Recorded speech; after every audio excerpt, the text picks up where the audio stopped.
What is Orientalism? Okay, forget about the camels. Forget about the magic carpets.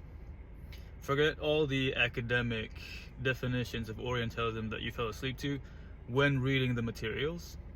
If you think Orientalism is just white guys in the 1800s painting exotic women in harems in the Middle East, you're missing the point. More importantly, you're missing how this stuff actually works here in Malaysia. In Malaysia, the British didn't use magic carpets or camels. They use something much more insidious, which is the myth of laziness. Let's go. Picture British Malaya. The British aren't here for the food. They're here for tin and rubber. This is extraction capitalism. To get the goods out fast and cheap, they need a massive amount of labor. But they run into a problem. The native populations, the Malays, aren't as interested in working 14-hour days in leech-infested tin mines for pennies. Shocking, right? So what did the British do? Did they offer better working conditions? Did they offer better wages? Not really. They invent a personality defect. Enter the legendary Malaysian sociologist Syed Hussein Alatas. Alatas looked at the colonial records and realized something. The British kept writing reports calling the Malays malas, indolent, childlike, lacking ambition, and lazy. Why?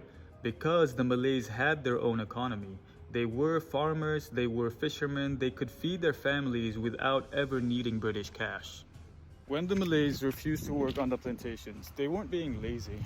They were refusing to make an irrational economic choice to avoid being exploited by the British.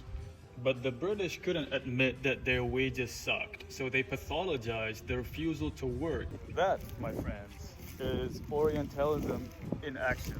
It's defining the other in a society to justify and rationalize your economic colonization. What the British did here wasn't just name calling, it was an act of violence.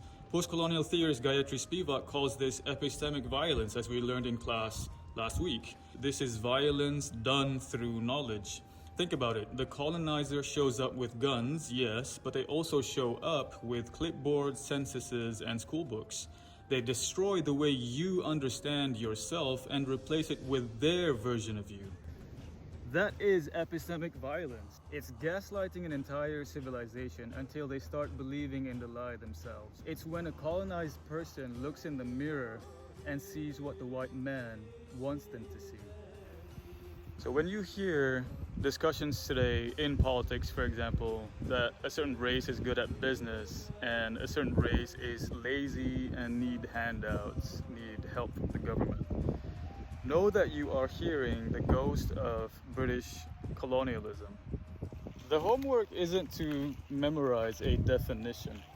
The homework, as always with this course, is for you to ask yourself, whose knowledge are you operating on? Think about that.